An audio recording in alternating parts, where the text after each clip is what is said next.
بسم اللہ الرحمن الرحیم۔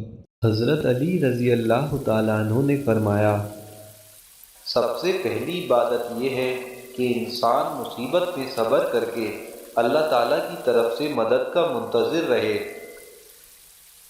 یاد الہی سے چشم بصیرت میں روشنی اور دل میں نور پیدا ہوتا ہے۔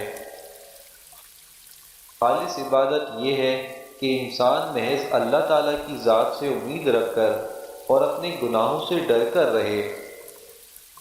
جو وعدہ کرو اس کے خلاف نہ کرو، اور اگر غصہ آئے تو زبان سے بیہودہ بات نہ نکالو۔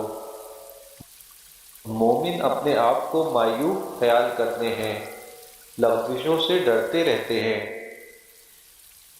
پرہیزگاری مشتبہ چیزوں سے پرہیز کرنے سے حاصل ہوتی ہے، اور انسان بے یقینی سے شک میں پڑا رہتا ہے۔ غنی وہ ہے جو قناعت کرے، اور باعزت وہ ہے جو اللہ تعالیٰ کی اطاعت میں مصروف ہو۔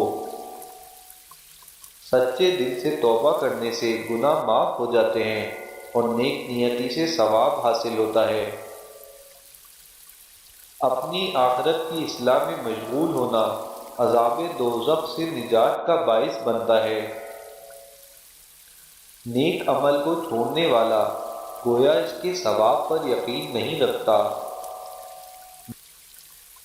نیک سلوک کرنے والا مدد پاتا ہے، اور برائی کرنے والا خوار ہوتا ہے۔